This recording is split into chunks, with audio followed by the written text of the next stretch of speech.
things, and of course, what is innate for Kenya? I mean, today we have seen President William Ruto signing about 20 deals with his Chinese counterpart, President Xi Jinping. And so the question is, what is innate for China and what is innate for Kenya? To help me in this conversation, I am joined by Leonard Kafafa. He's a policy and geopolitical expert. He is on my extreme left. Thank you very much indeed, Kafafa, for joining us. And right in the middle, we have Ambassador Amb.Ngovi Kitau. He's a diplomat and governance expert. He's also joining us tonight in this conversation.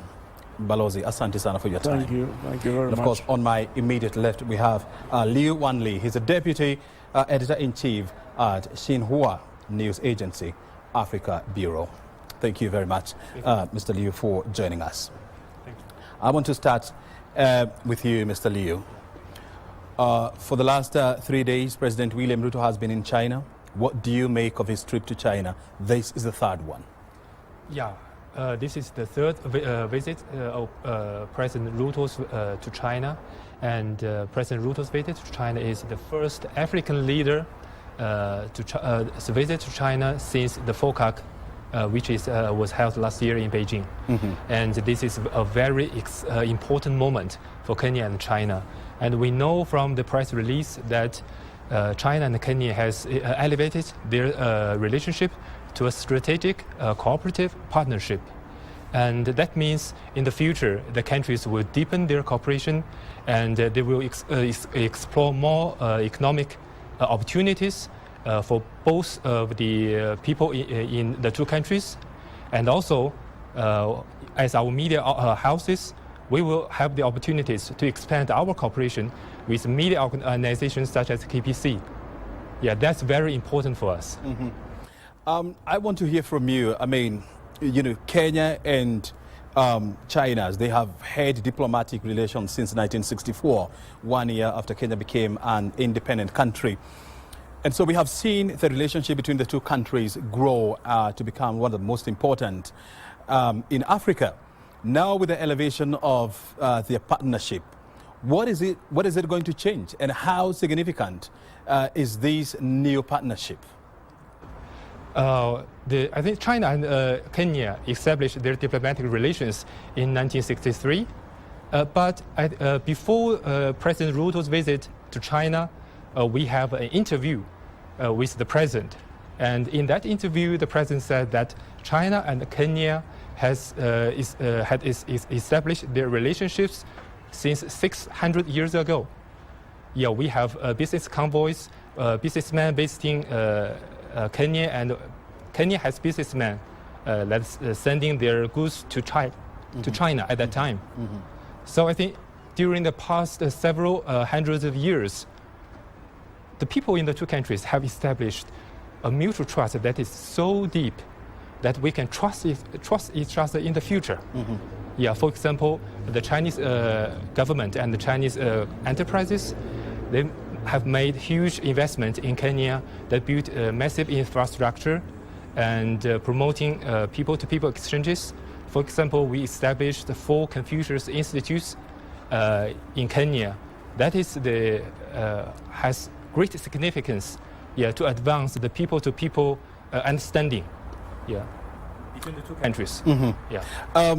Mr. Liu is talking about you know, the relationship between Kenya and China, and it goes back, you know, several thousand of years. I mean, it goes back all the way to the Qing dynasty, when Chinese traders used to come to the port of to Lamu, to the island of Lamu, where they used to do trade.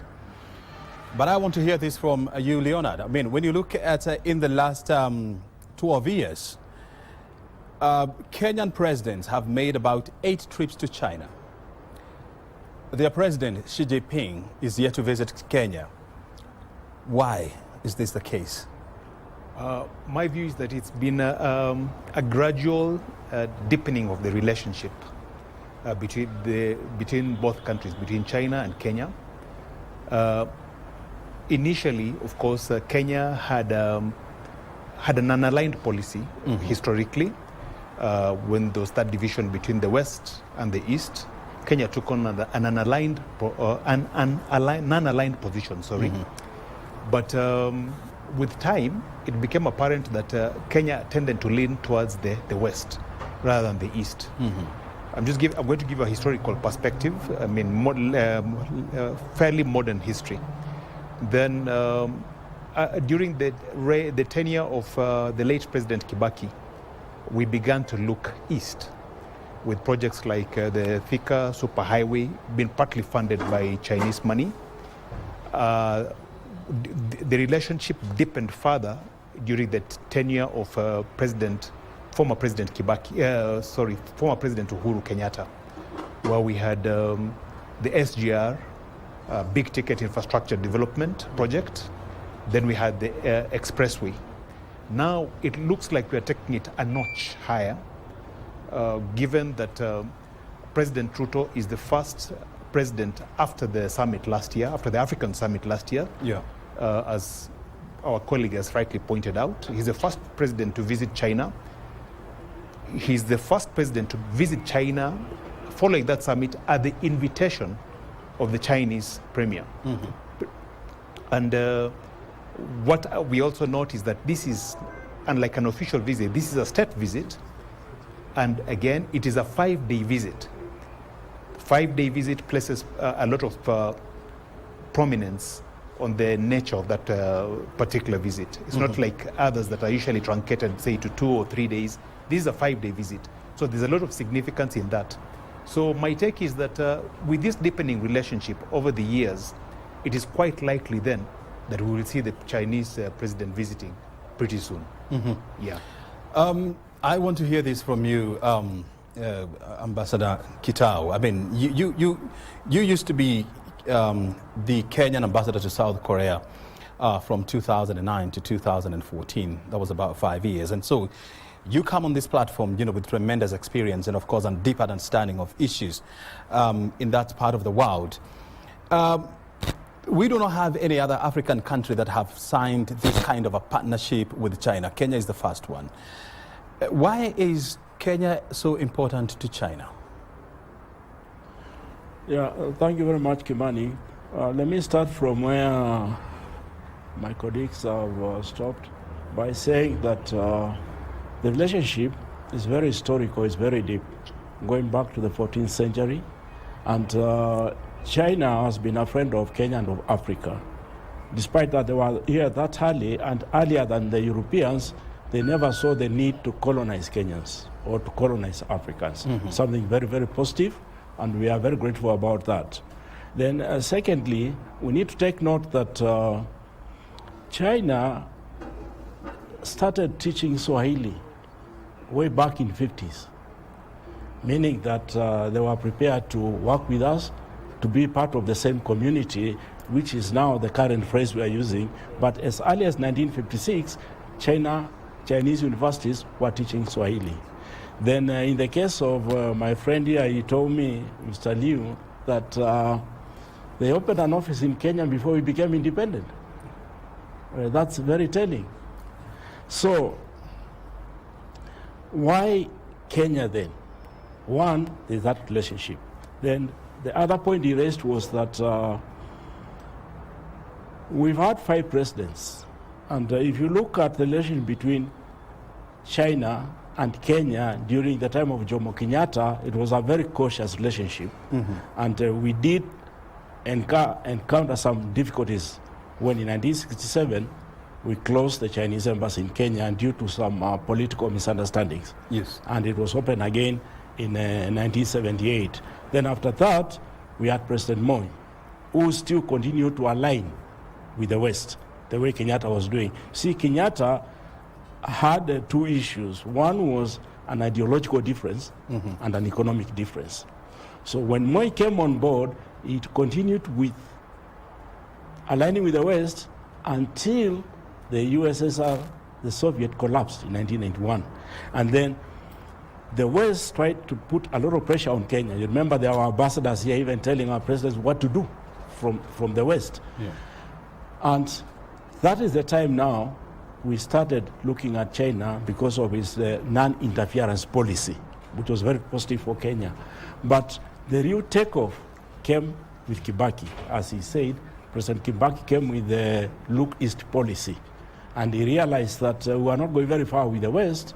And that's when he dispatched a lot of us, including myself, to go east to find out why our relationships of 1960s not matured, and what do we need to do to make them mature. And that's how we got into China, to Korea, into Japan. Then, when Kibaki did that, President Uhuru came on board. And I think he really went full blast. And that is the time when we signed the comprehensive strategic partnership agreement in 2017. That's when he signed the first framework. And then President Ruto came on board, and he has tried to push that further. But what I hear from Xi Jinping is that the enhanced relationship needs to go further than look east, to something like look global south, act global south, so that we are a bigger community. So that is how this has transformed. I want to hear this from Mr. Liu. When you look at the trade between Kenya and China, I mean, it is heavily skewed towards Beijing. You know, last year we saw trade between the two countries jumping all the way to about 520 billion Kenya shillings. But almost 500 billion shillings was China selling its goods to Kenya. From a Beijing perspective, what strategies can we put in place to ensure that the trade balance is even?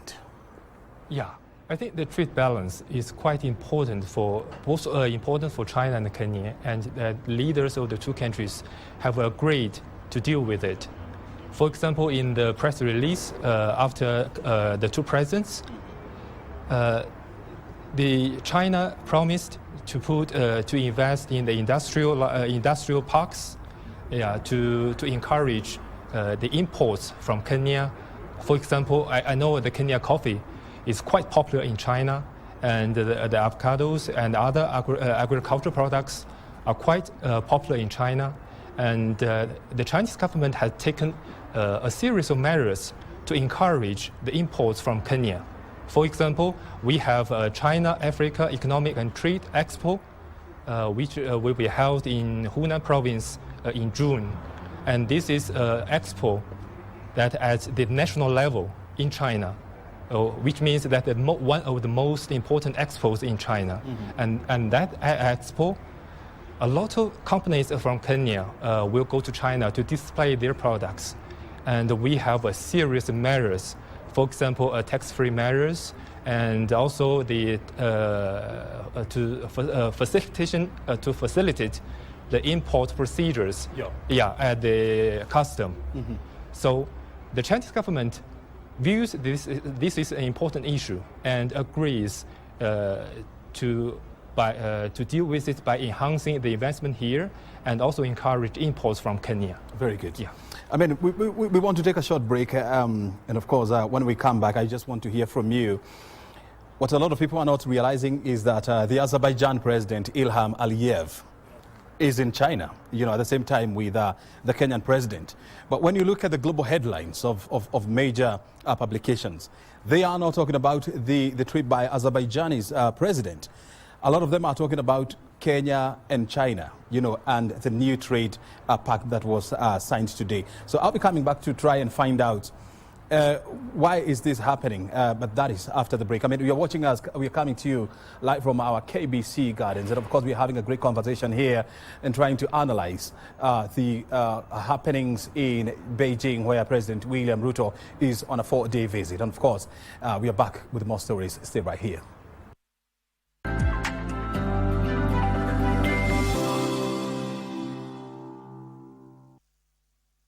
Kisumu counties.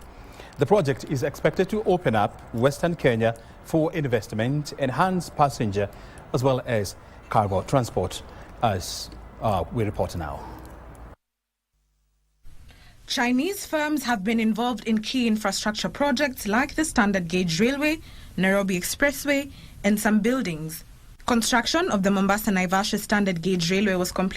I think the operative word here is strategic, and I've heard it mentioned several times this evening. Kenya is strategic because it is the entry point into Eastern Africa, and by extension to the very heart of Africa itself. I mean, when you look at Kenya, when you look at the SGR, for instance, the way it is envisaged to operate when it is complete, the SGR is going to move through Kenya all the way to Uganda, to Rwanda, and to the DRC. And of course, Burundi as well, South Sudan, covering South Sudan. So that whole area forms what you call the Northern Corridor. And the Northern Corridor is strategic for any investor from outside the continent who either wants to sell or access the markets that these corridors expose, or access the raw materials that can be transported through this corridor out of the continent. So it's strategic, it's very strategic. Opening up the Northern Corridor opens up quite a bit of Africa, and you know Africa is resource rich. Africa is, has, I think, 60% of the world's arable land. It has more than 50% of the world's water resources, natural water resources. It has rare earth minerals that are untapped. So all these things make Africa very attractive, and the way to access this is through Kenya. So that's what, when you compare our president's visit and say the president of Azerbaijan's visit, the importance of the other president's visit pales in comparison when you compare with ours. It's strategic. Yeah. And of course, as we move on, we'll be understanding how strategic this relationship is going to be. I want to come to you, Balozi. I mean, when you look at a China relationship with Kenya, in terms of debt, I mean, 63% of bilateral debt that Kenya owes to the rest of the world is held by Chinese. When you look at our national debt, you're talking about 691 billion shillings, which is owed to China.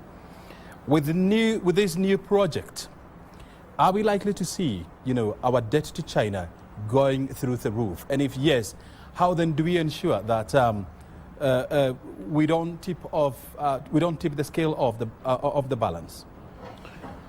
Yeah, thank you very much. Let me pick up from what you said, and especially the strategic position of Kenya. If you compare like Kenya and Azerbaijan, we are already, our trade balance between Kenya and China is almost $10 billion now. And China is exporting to Kenya about 9 billion, while Azerbaijan is about 3 billion. And in Azerbaijan, it's really locked. There's nowhere to go. It's either you go to Armenia or to Georgia and then the Caspian Sea. The other side is blocked by Turkey. But when it comes to Kenya, the world is open. So the debt we are taking is not actually for Kenya, because it's for infrastructure, opening the route to East and Central Africa. We have competition. He talked about the Northern Corridor with the Central Corridor. The Central Corridor is Dar es Salaam. And they have put a lot of effort because they are doing a railway line, an SGR to Mwanza and an SGR to Kigoma to approach Central Africa, but it's a very long route. So the debt will go up, but it is visible. We are able to pay because we are going to generate more income.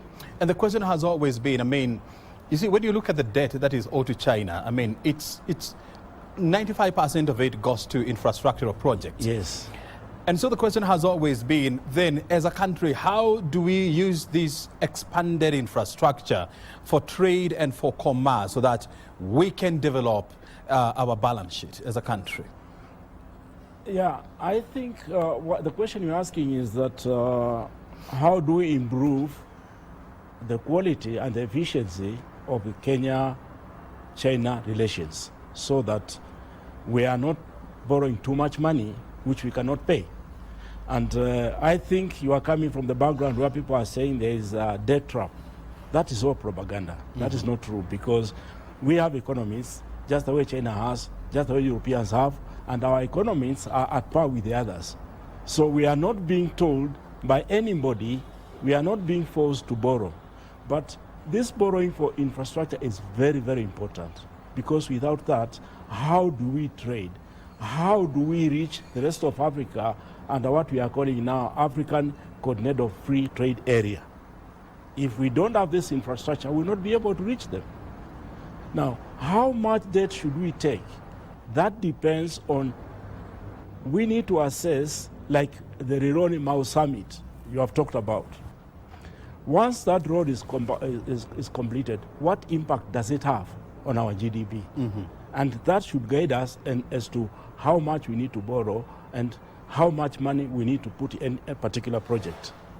If I was to go a little bit further, and based on what has been signed today, the 20 agreements, the 20 MOUs, and that's why I really agree with the two presidents that we've reached a point where we need to look at integrating the systems and the processes. Instead of looking at the Rironi Road or the SGR to the border, we need to look at the value addition by those infrastructures. What we need to do, like right now, say we are fighting so many things, climate change, green energy and all this. We need to look at a situation whereby we are going to borrow $1 billion based on what has been reported. And remember that China increased the money available to Africa to 50.7 billion, meaning that out of the 54 countries, the most we'll get is 1 billion, which I think has been signed today.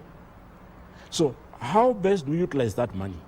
So we need to have a synergy whereby a lot of things are related. Like, let's take the case of, I saw that there's a collaboration between the railways. So we need to not just go to the railway, but go to the automotive industry together, where we can have a special economic zone. Let me give an example to explain the concept. Yeah. Today, in Africa, South Africa is assembling more vehicles than anybody else, about 650,000. And that blocks South Africa. Morocco is doing about 550,000. Kenya is doing 14,000. That's an area where now China can come on board on electric vehicles. So what we need to do is, say for example, we go to Naivasha, we pick 300 acres. It's not expensive. Okay, China, it's state land. Us, it's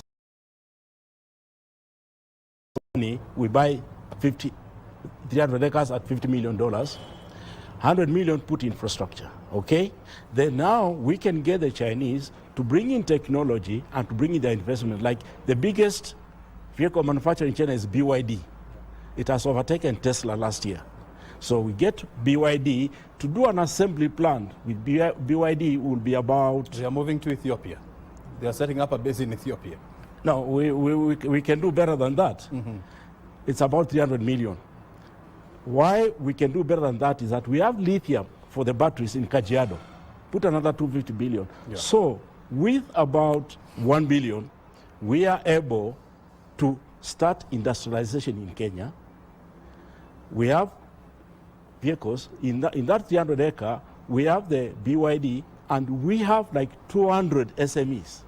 In that place? In that place. And they can occupy the Naivasha SEs? Yes, SEZ. And then they will supply wire harnesses, glass, shock absorbers, radiators. We don't have to import all these kind of things.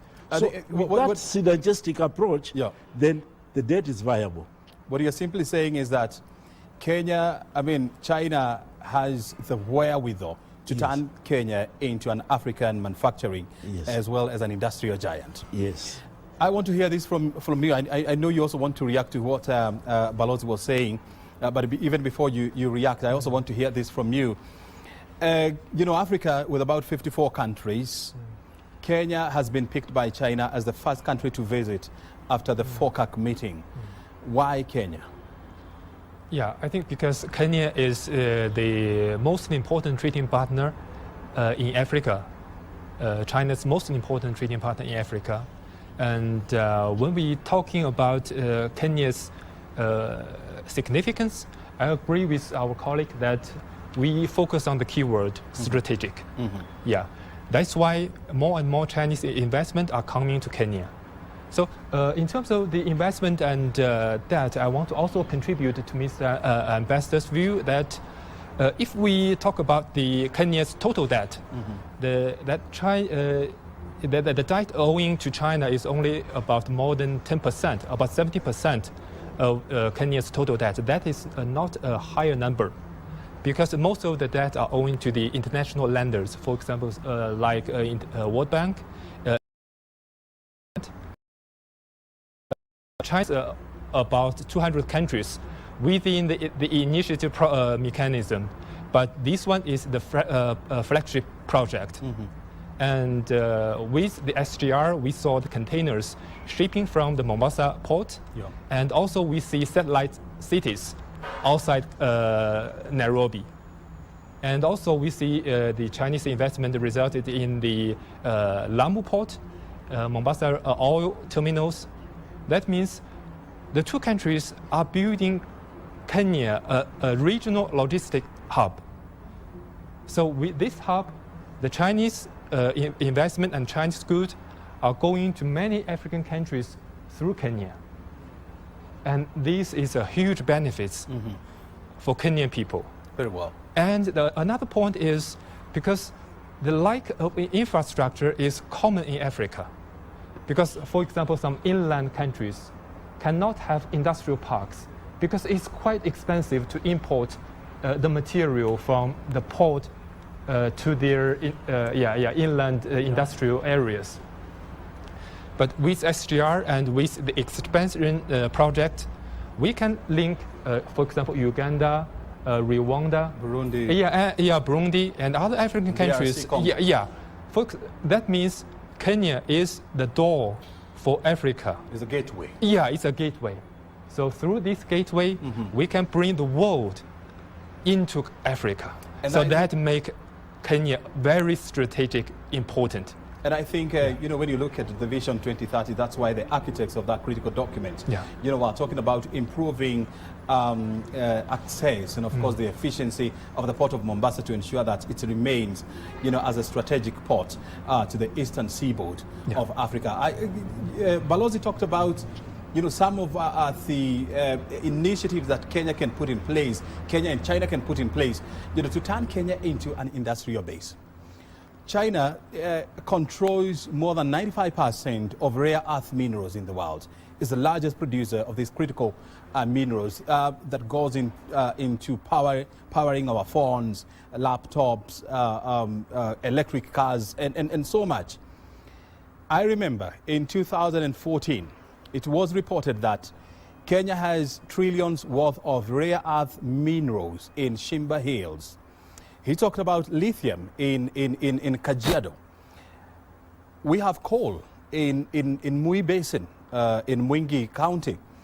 How then do we partner with China to ensure that we acquire the expertise that is needed to exploit these resources for our own socio-economic development? Leonard Kafafa.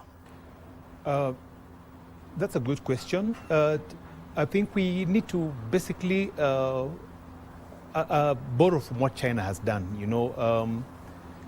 Unlike other Western countries that have taken 200 years to industrialize, China has leapfrogged a lot of these countries over the last 20 to 30 years. At the moment, statistically, China, the middle class in of the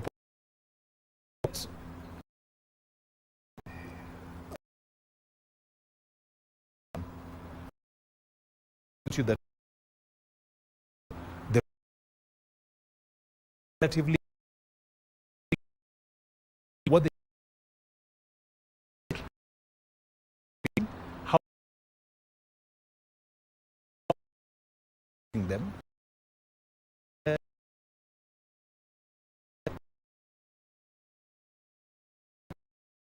we have a lot world most common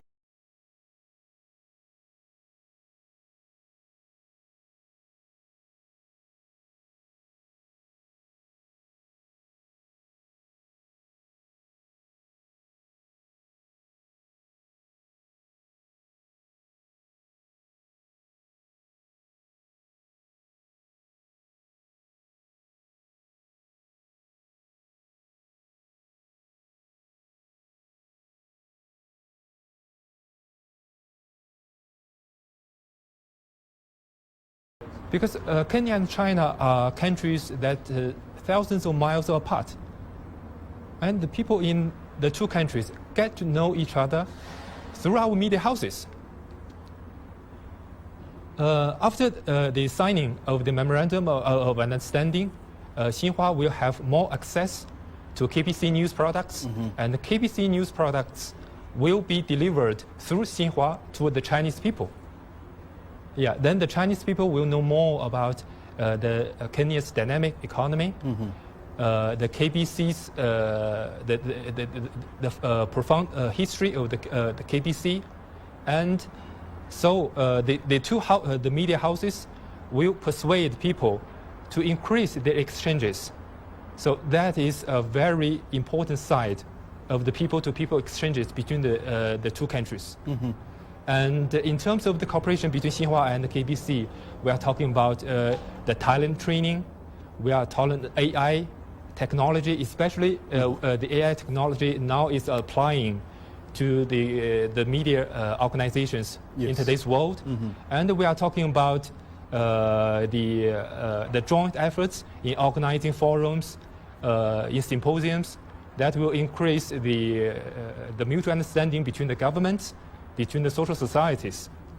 So I think that is the magic, that is the power of media organizations in improving the bilateral relationships. So that's the future of our two organizations to work together to improve our partnerships. I mean, when you look at Kenya Broadcasting Corporation and the ties between Chinese media and the state broadcaster here in Kenya, you also have other media agencies, from China that are showcasing Chinese product on the Kenya Broadcasting Corporation platform.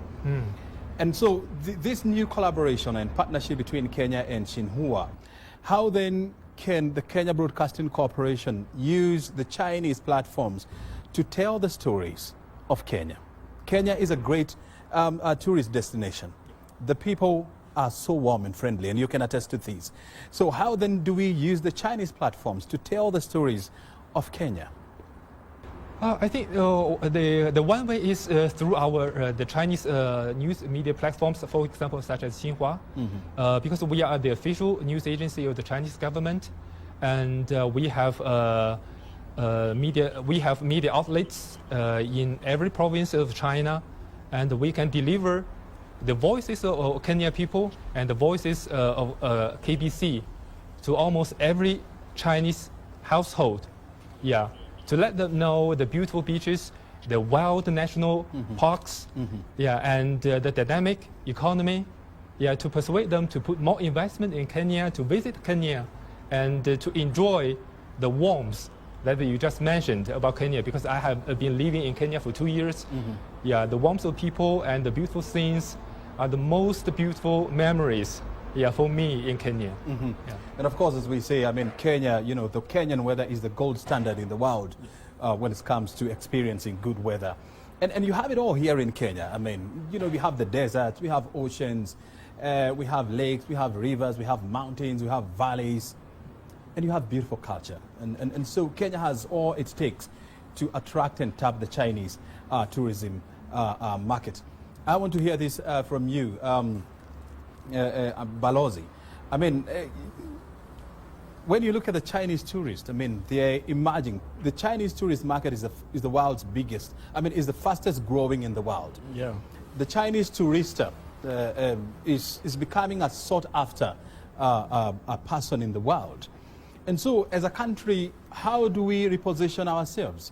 Using these strategic relationships that we're having with China to tap into more Chinese tourists to come and visit this country? Yeah, that's a good question. But background on that, I feel that we are doing pretty well with the Chinese, because if you look at the figures for last year, 80,000 Chinese visited Kenya as tourists. 80,000. Yeah, 80,000 out of the 2.4 million. Compare that with South Africa, who had 9 million tourists, and only 41,000 were from China. So what we need to do is to try to tap all the agencies and the young people. People don't just want to come and see a lion. they want to do more than seeing a lion. And that's what we need to create for them. People don't want to go to the national park and then be forced to sleep. They need other activities. So we need to cater for the young people. And if we do that, I'm sure we'll have more Chinese coming to Kenya. Take, for example, in Egypt. Last year, there were 300,000 Chinese who went to Egypt. What does Egypt have? Just pyramids? We have a lot more than pyramids. As Kimani said, we have desert. If people are going to Egypt because of desert, we have, what do you call the... It's called the Chalbi Desert. Chalbi Desert. We have the beach, and safer and better than any other country. We have a coastline, nobody can compete with us, and very safe. So if we put in place facilities for the young people, they will come to our national parks and then they will enjoy life. We'll have more Chinese visiting Kenya. Very good. Yeah.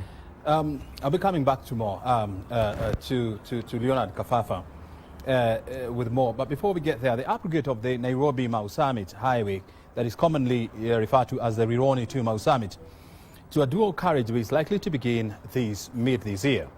And Chinese firms are among companies that have expressed interest in the project that is expected to be undertaken in 2 years.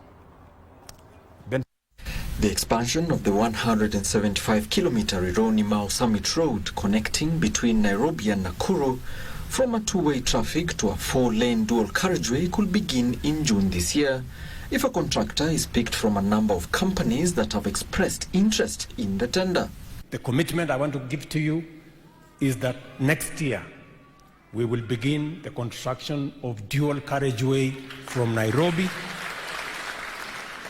first to Nakuru, and then from Nakuru later we will take it all the way to Malaba. Expansion dates for the Nairobi-Nakuru highway were revised after the government cancelled an earlier tender awarded to a French firm due to cost concerns. Under the initial deal, the French firm was to construct and operate the highway under a public-private partnership model. The French firm was to put up tolls along the road. However, the government said the terms proposed by the firm were exorbitant and unfavorable, making the venture expensive for the exchequer in the long run. The tender has attracted interest from various companies, among them Chinese firms. During the China-Africa Cooperation, a FOCAC summit, the Kenyan delegation pitched key development issues, including project ultimately border at highway western, especially during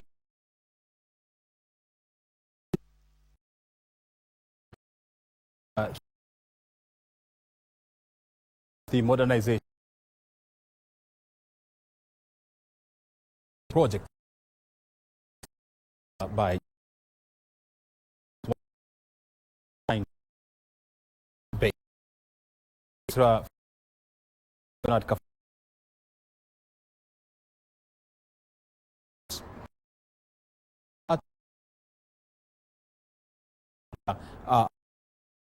there is a unlock a lot of investment in the significant going to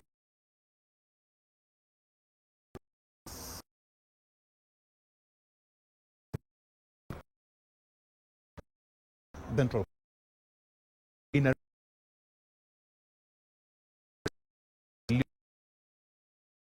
Tanzania. But this road is particularly significant because it is the shortest route